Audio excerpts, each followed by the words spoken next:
Hello, very good evening साथियों। स्वागत है आप सभी का मेरे नए यूट्यूब चैनल हिस्ट्री थोड़ा बेसिक थोड़ा डीप में, जहां हम बात करने वाले हैं सिंधु घाटी सभ्यता के स्थलों राखी गढ़ी और धौलावीरा के बारे में। हमने सिंधु घाटी सभ्यता के बारे में, उसकी खोज और काल निर्धारण, इन सब चीज़ों के बारे में पढ़ने के बाद अब हमारा जो हमने स्टार्ट किया वो उनके स्थलों के बारे में, कि किस स्थल की खोज कब हुई थी, किसने की और वहाँ से क्या साक्ष्य प्राप्त हुए हैं। इसकी सीरीज़ चल रही है जिसमें हमने हड़प्पा, मोहनजोदड़ो, कालीबंगा और बनवाली जैसे स्थलों के बारे में पढ़ लिया है। और आज हमारा टॉपिक राखी गढ़ी और धौलावीरा है। चलिए शुरू करते हैं। राखी गढ़ी। राखी गढ़ी आपका हरियाणा में एक जगह पड़ती है जिसका नाम है जींद। ठीक है, हरियाणा के जींद में स्थित है आपका राखी गढ़ी नामक स्थल, और ये प्राचीन सरस्वती नदी के तट पर स्थित है, जिसे वर्तमान में घग्गर नदी के नाम से जाना जाता है। प्राचीन सरस्वती नदी के तट पर स्थित है राखी गढ़ी, जो कि हरियाणा के जींद में पड़ता है। और राखी गढ़ी की खोज 1969 ईस्वी में सूरजभान और रफीक मुगल ने की। राखी गढ़ी की खोज किसने की थी? सूरजभान और रफीक मुगल ने। कब की है? 1969 ईस्वी में। ये तो इसकी खोज से संबंधित कुछ इंपॉर्टेंट चीज़ें हो गई जो आपको जानना ज़रूरी है। अब हम बात कर लेते हैं राखी गढ़ी से जो साक्ष्य प्राप्त हुए हैं वो साक्ष्य क्या क्या है। तो राखी गढ़ी से अग्निकुंड प्राप्त हुए हैं, टेराकोटा के पहिए यानी कि मिट्टी के पहिए प्राप्त हुए हैं। साथ में यहाँ पर लेख विहीन मोहरें मिली हैं, जो कि बहुत इंपॉर्टेंट है। लेख विहीन मोहरें आज से पहले अब इससे पहले आपने देखा होगा जितने भी स्थलों में हमने पढ़ा है कि बहुत सारी मोहरें मिली हैं। सब जगह से पढ़ा होगा आपने कि मोहरें मिली हैं, बहुत अधिक मात्रा में मिली हैं, कहीं कम मात्रा में मिली हैं, लेकिन मोहरें मिली हैं। लेकिन लेख विहीन मोहरें आपकी राखी गढ़ी से मिली हैं, तो ये बहुत ज़्यादा इम्पोर्टेंट है, इसे याद रखिएगा। उसके बाद है यहाँ से आपकी मनका बनाने की एक कार्यशाला भी मिली है। साथ ही घर्षण पत्थर मिला है, जो कि मनकों को घिसने के काम में आता था। जो मनके होते थे मोती, उसको घिस के चिकना बनाने के काम में एक पत्थर आता था, उसको घर्षण पत्थर बोलते थे, वो आपका राखी गढ़ी से मिला है। इसके अलावा पत्थरों को गर्म करने के लिए अंगीठी भी आपकी राखी गढ़ी से प्राप्त हुई है। यहाँ से हड्डी, हाथी दांत, बारहसिंगा के सींग, इस प्रकार की चीज़ें मिली हैं। और सुई और धागा प्राप्त हुआ है, जो कि बहुत इंपॉर्टेंट है। सुई और धागा कहाँ से प्राप्त हुआ है? यह आपका राखी गढ़ी से प्राप्त हुआ है। राखी गढ़ी स्थल जो कि हरियाणा के जींद में स्थित है, प्राचीन सरस्वती नदी के तट पर। इसकी खोज 1969 में सूरजभान और रफीक मुगल ने की है। ठीक है, तो राखी गढ़ी से मेनली आप ये याद रखेंगे कि यहाँ से आपको लेख विहीन मोहरें मिली हैं, प्लस आपको यहाँ से हड्डी के कुछ औजार हड्डी मिली है, हाथी दांत, बारहसिंगा के सींग और सुई कंगा, इस टाइप की चीज़ें मिली हैं, इस टाइप के साक्ष्य प्राप्त हुए हैं। अब हम बात कर लेते हैं धौलावीरा की। धौलावीरा आपके एग्जाम के लिए मोस्ट इम्पॉर्टेंट है, क्योंकि इससे हर एग्जाम में क्वेश्चन पूछा जाता है। धौलावीरा बहुत ही महत्वपूर्ण स्थल है सिंधु घाटी सभ्यता का। धौलावीरा, जिसका अर्थ होता है सफ़ेद कुआं, शाब्दिक अर्थ क्या हुआ? सफ़ेद कुआं। धौलावीरा का शाब्दिक अर्थ होता है सफ़ेद कुआं। और आपका जो धौलावीरा है ये गुजरात में पड़ता है, गुजरात के कच्छ के रण में स्थित है। ठीक है, कच्छ के रण में, किसी नदी के किनारे नहीं है, ये गुजरात का जो कच्छ का रण है उसके किनारे धौलावीरा स्थित है। और इसकी खोज है 1967 से 68 में जगतपति जोशी ने की थी। खोज किसने की थी? 1967 से 68 में जगतपति जोशी ने धौलावीरा की खोज की थी। फिर हम बात कर लेते हैं इसका व्यापक उत्खनन किसने कराया। तो 1990 से 51 में रविंद्र सिंह बिष्ट ने इसका व्यापक उत्खनन करवाया था। रविंद्र सिंह बिष्ट, जो कि आपके बनवाली के खोजकर्ता हैं, इन्होंने धौलावीरा का 1990 से 91 में व्यापक उत्खनन करवाया है। अब हम बात कर लेते हैं धौलावीरा के बारे में, जो इसकी विशेषताओं के बारे में कुछ पॉइंट है उन पर।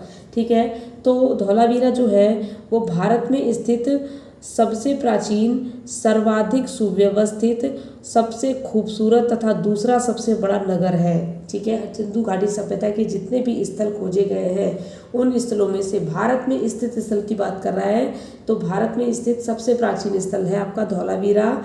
सर्वाधिक सुव्यवस्थित है, खूबसूरत है, और साथ ही दूसरा सबसे बड़ा नगर है, क्योंकि पहला सबसे बड़ा नगर आपका मोहनजोदड़ो है। फिर अब हम बात कर लेते हैं इसकी जो स्थापत्य है उसमें कच्ची ईंटों के साथ साथ बलुआ पत्थर का भी भरपूर मात्रा में प्रयोग किया गया है। कच्ची ईंटों के साथ साथ किसका प्रयोग किया गया? बलुआ पत्थर का। आपको पता है कि सिंधु घाटी सभ्यता के जितने भी स्थल हैं वो सब कच्ची ईंटों से निर्मित है। केवल हड़प्पा और मोहनजोदड़ो है जिसमें पक्की ईंटों का प्रयोग किया गया है। तो धौलावीरा यहाँ एक विशेषता लेकर आया है, कच्ची ईंटों के साथ साथ बलुआ पत्थर का प्रयोग भी हुआ है, तो आप इसे याद रख लेंगे। इसके बाद है जो इसके धौलावीरा का जो नगर है वो आयताकार बसे हुए हैं और इन्हें 3 भागों में बांटा गया है। यानी कि आपके एग्जाम में क्वेश्चन पूछा जाएगा कि 3 दुर्गीय व्यवस्था या 3 भागों में विभाजित नगर व्यवस्था किस उसमें थी, किस स्थल में थी, तो वो आपका धौलावीरा है। मैंने आपको बताया था कि जितने भी स्थल हैं वहाँ पर 2 दुर्गीय व्यवस्था है। पश्चिमी दुर्ग था यानी पश्चिमी नगर जिसको निचला ऊपरी नगर कहते हैं, और पूर्वी दुर्ग या पूर्वी नगर जिसको हम निचले नगर के नाम से जानते हैं। इस टाइप से बटे हुए थे। तो जो पश्चिमी नगर होता था वो किलेबंद हुआ था, किलाबंद होता था, उसका दुर्गीकरण किया जाता था और वहाँ पे मुख्य मेन जो लोग होते थे वो रहा करते थे। राजा हो गया और इस टाइप के जो संभ्रांत टाइप के जो लोग होते थे वो रहते थे। और जो निचला नगर होता था वो सामान्य जनता के लिए होता था, वहाँ किसी प्रकार का दुर्गीकरण नहीं किया जाता था। तो जो धौलावीरा है यहाँ पर 3 दुर्गीय व्यवस्था थी। यहाँ पर पहला जो था वो दुर्ग था, ठीक है, पहला दुर्ग था। दुर्ग के बाद मध्यम नगर और उसके बाद निचला नगर, इस तरह से ये बटा हुआ था। यानी कि यहाँ पर एक मध्यम नगर जो आप देखने को मिलेगा आपको, वो एक एक्स्ट्रा पार्ट हो जाता है। यानी 3 दुर्गीय व्यवस्था आपकी धौलावीरा में प्रचलित है और ये आपके एग्जाम में पूछी जाती है, तो इसे आप याद रखेंगे।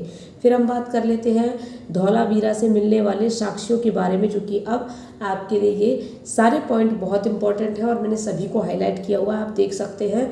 तो आप इन्हें नोट कर लीजिएगा, यह आपके एग्जाम में अक्सर पूछे जाते हैं। तो धौलावीरा से मिलने वाले सभी साक्ष्य इंपॉर्टेंट हैं। चलिए हम इनके बारे में बात कर लेते हैं। तो यहाँ से आप देखिए पॉलिशदार श्वेत पाषाण स्तंभों के टुकड़े मिले हैं। पॉलिशदार श्वेत पाषाण स्तंभों के टुकड़े, यहाँ बड़े बड़े पाषाण के स्तंभ बनाए गए थे और उन पर पॉलिश की गई थी, ठीक है।